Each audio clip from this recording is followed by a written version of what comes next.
In the darkened corridors of the Elnari command ship Ventari Prime, Supreme Commander Velker stood before the flickering hologram. His four eyes blinked in agitation as the encrypted distress signal looped again in front of him, this time in Terran Standard. "This is Captain Illyra Vess of the Zenthari Confederacy. Our world is under attack. Coordinates attached. Any allied force receiving this, we beg for assistance. Earth, please respond. Earth." That single word was enough to send ripples through the chamber. Not fear. Not reverence. Contempt. Velker bared his fangs and hissed to his adjutant. Why would she call them? The humans? The Deathworlders? They are unpredictable, the adjutant offered, his frills wilting. But perhaps desperate times. Desperate times demand discretion. Velker snapped, slamming his clawed hand on the command console. You do not send a beacon to a nest of horned vipers and expect mercy. Yet it was too late. The signal had gone out. Toward the blue world on the edge of the Orion Arm. The planet shunned, feared, and quarantined by the Galactic Council. The one place you never called unless you had a death wish. The Deathworlders had been silent for decades. Until now. Deep beneath the Nevada desert, in a classified bunker that didn't officially exist, Earth's Interstellar Emergency Relay Corps intercepted the SOS. Within 30 seconds, the AI system Hermes had translated, decrypted, verified, and prioritized the signal. Within 31 seconds, it was already climbing the chain of command. Major General Evelyn Rourke stared at the readout on the screen. She didn't blink. Who the hell authorized an open-channel beacon to us? Unknown, her aide replied. But they used the old diplomatic codec. It's valid. And they're under attack? Yes, ma'am. Zenthari system. Coordinates place it just outside the Darcel expanse. Reports of massive orbital bombardment. Civilian casualties, high. General Rourke exhaled and tapped the table twice. Wake the Black Division. Ma'am? Are you sure? The Council's embargo has no jurisdiction here. Not anymore. By the time the Council convened a response, Earth's fleet was already en route. The Aegis Protocol had been reactivated for the first time in 48 years. 13 stealth dreadnoughts emerged from beneath the ice crust of Europa. 2 solar-class carriers launched from the shadow of Mercury. Deep in the asteroid belt, silos burst open like seeds sprouting death, releasing hunter-killer drones equipped with forbidden AI. The vanguard of Terra led the charge, helmed by Captain Rafe Makarov, a man whose record was sealed by 10 layers of clearance, and whose reputation across the galaxy was whispered like a ghost story. We're going to the Zenthari system, his second-in-command asked as the stars streaked past in warp. We're not going, Makarov said grimly. We're arriving. Long ago, Earth had signed the Accord of Preservation. A noble agreement, on paper. In exchange for joining the Galactic Council, humanity agreed to withdraw from expansion, dismantle its warfleets, and become an observer species. What the galaxy couldn't understand, was that Earth agreed not out of submission, but patience. While the Council bickered and debated, Earth built. In silence. In the dark. In the forgotten corners of its solar system and the far moons of Pluto. It remembered the wars. The invasions. The species that tried to cull it, convert it, or erase it. And it remembered the price. Humanity never forgot. Velker's forces had expected a response. Maybe a few supply ships. Maybe a diplomatic envoy. What they got was orbital hellfire. The Deathworlders didn't announce themselves. They didn't request clearance. They didn't even answer the hails.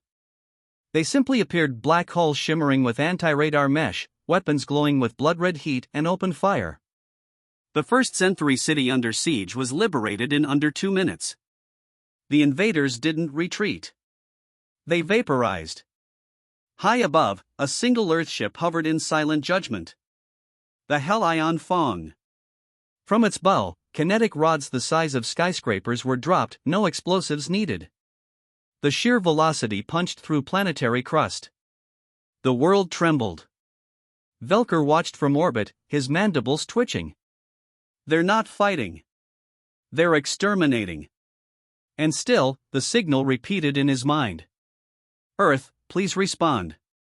On the surface, amidst the burning wreckage, Captain Sarah Wren of the Earth Special Forces walked with her squad through the remains of the enemy garrison. Her exo-armor still smoked with plasma residue.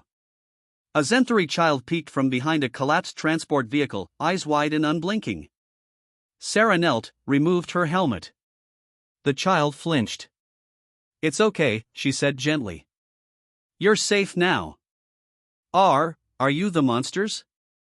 Sarah smiled softly. No. We're the monsters they warned you about. Behind her, more human boots hit the ground. Not one alien soldier remained. Not a trace. Only scorched earth and silence. Emergency session. Back in the galactic capital of Verelian Prime, the council chamber dissolved into chaos. They've violated every treaty. This was an unauthorized intervention. They're destabilizing the region. Silence, roared Chancellor Kreth. The projection behind him showed Earth's fleet now positioned like a dark halo around the Zenthari system. Not occupying. Not invading. Guarding. They responded to a call for aid, the Terran ambassador said calmly, adjusting her cuffs. We did what none of you would. You've reignited the fear. No, she said. We've reminded you that fear was never gone. Within 72 hours, the attackers were extinct. Not driven back. Not negotiated with. Extinct. Human engineers and medics moved in. Rebuilt hospitals. Stabilized infrastructure. Delivered rations, power, clean water. The same soldiers who had rained fire now handed out blankets. The Zenthari watched in awe and horror. Why help us? Captain Illyra Vess asked Sarah, bandaged and barely standing. Because you asked, Sarah replied simply. You sent a call. And Earth remembers its friends. And your enemies? Sarah glanced at the smoking horizon. They don't get second chances. Across the galaxy, the story spread like wildfire. One signal. One planet. One word. Earth. The Deathworlders had returned. Not as conquerors. Not as diplomats. As fire. Some species wept in relief. Others wept in dread. And somewhere, in the deep void between stars, something older than the Council stirred. They had forgotten Earth's wrath. Now, they remembered. Commander Velker had fled. Cowardice was not in his nature, but extinction was not negotiable. The humans didn't make threats, they delivered consequences. And they never repeated themselves. Now, hidden aboard a damaged frigate limping through a dark hyperspace corridor, he reviewed the final combat feed. No honor duel. No diplomacy. No terms of surrender. The humans had simply erased. Their weapons bypassed shields. Their tactics outmaneuvered predictive AI. Their infantry fought like they were born to die, yet none of them fell. His claws tapped against his skull. They were supposed to be contained, he whispered. Barred from the stars. In the shadowed corner of the command deck, an ensign murmured, We poked a sleeping god, Commander. No, Velker said. We begged it to wake up. In the refugee shelters, word spread among the children before the adults. Not of battle, not of blood. Of kindness. Humans gave food without asking for gold. They patched wounds and asked names. They wept with the survivors. They laughed with the young. They taught games that involved no conquest, just fun. Is it true, a boy asked Captain Wren? You live on a death world? She smiled. Earth's dangerous, yes. But we don't fight our world, we adapt to it. But, how did you get so strong? Sarah thought for a moment, then said, because we had no other choice. We grew up fighting nature, each other, and extinction. Now we fight so others don't have to. The child blinked, his gills fluttering. You're scary, but I like you. Ren smiled wider. That's the right reaction. In the deeper reaches of the galaxy, far beyond Council territory, a dark intelligence stirred. The Varn Dominion. Ancient. Ruthless. The true enemy humanity once buried in classified history.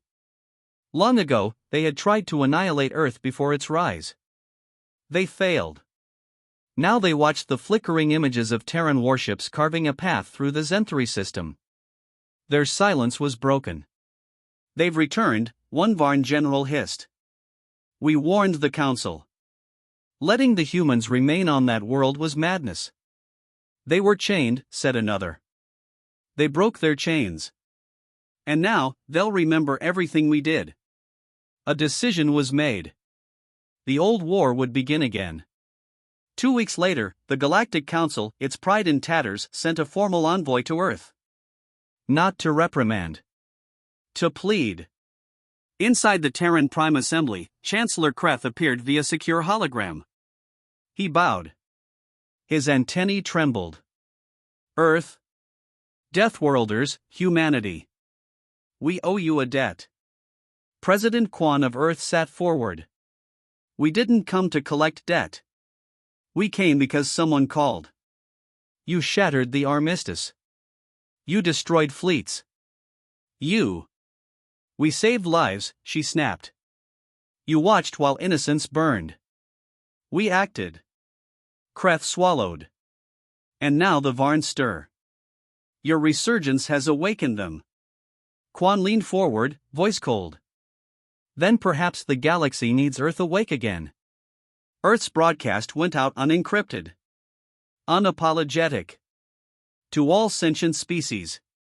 We did not ask to return. We did not plan to intervene. But when a voice cried for help, we answered. We are humanity. Born of a world that kills the weak. We have fought extinction, despair, and gods. We do not conquer. We protect. And if war comes again to your homes, we will answer. We will burn those who seek your end. This is our vow. Earth remembers. On a remote mining colony once controlled by the Varn, a distress signal was broadcast as a test. A trap. 3 hours later, Earth's Hellwake Legion arrived. It didn't matter that the beacon was bait. It didn't matter that the colonists had been evacuated. The Varn fleet was there. Earth's answer? Orbital bombardment. EMP torpedoes. Zero-atmo boarding strikes. Weapon systems that should not have existed. Not a single Varn vessel escaped. On one blackened hull, scrawled in plasma scorches, was a message in Old Galactic. We are Deathworlders. And we are done running. Back on Earth, people watched with mixed feelings. Some cheered the return of Terran might. Others feared history repeating. Veterans whispered of the sundering wars, when humanity nearly burned itself to ash before reaching the stars. But the world had changed. United under a single banner, guided by a doctrine of defense, not domination, Earth had found a new identity. The monsters they once feared they might become, now stood between the galaxy and darkness. Because only monsters could fight other monsters. And win. At the Varn Council of Thrones, the elder sovereign hissed to his generals. They remember. They burn. A younger warlord trembled. We should wait. Let them tire. Let them fall into infighting. The elder shook his head. No. This time, they are not alone. The prey defends the predator. The weak shield the strong. A pause. They have become something worse than Deathworlders. What? Legends. Part 18, The Turning Tide. Across ravaged systems, races once ruled by fear now stood taller. Because Earth had come. Because the Deathworlders answered. No colonization followed. No flags planted. No worlds claimed. Humanity did not conquer. It defended. The Zenthari rebuilt their cities. The Varns suffered losses they could not replace. And for the first time in centuries, the Council voted unanimously. Earth would be reinstated, not as a subject. As an equal. Years later, in a Zenthari classroom, a teacher asked her students, "Who protected us when the darkness came?" A child raised his hand. "The humans." "And what did we learn about them?" "They don't want to rule," the child said proudly. "They want to help. But if you hurt people, they come like fire." The teacher nodded. Exactly. Never forget that when one voice cries out in the stars, Earth hears it. And answers, whispered the child. In a quiet corner of the galaxy, far from the warfronts, a probe drifted silently. Then, it blinked. A signal. Simple. Unencrypted. Clear. From a world the Council had once labeled hostile, unstable, and unworthy. A voice. "We received your message. We came. Next time you call us, make sure you're ready for what follows." Earth out. And then, silence. But across every ship, every station, every world that had watched, one truth pulsed like a heartbeat. Sending an SOS to Earth was a foolish move. Because the Deathworlders always answer. And they bring fire.